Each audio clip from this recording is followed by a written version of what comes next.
Hey guys, welcome to this video. In this video I'm gonna show you guys how to create a first Python program. As you can see, I just have a simple few line of code that I've already written. Just a few line of code. This is it: birthday underscore years input. Your put string, what year were you born. So these are just a few line of code.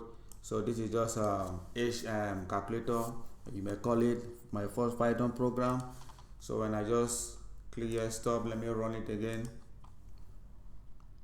And it asks what year were you born. So if I just type let me just type some random number 1989, and then I press enter, it gives you exact year.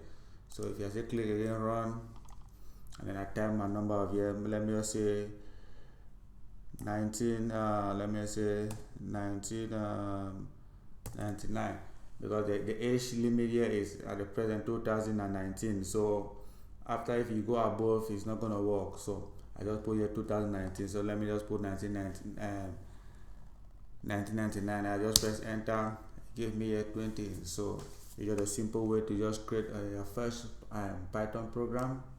As usual, age calculator.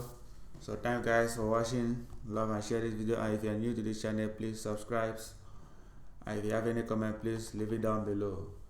So don't worry, for this code I'll post it down the comment below so you can take and try it for yourself. Until then, see you guys.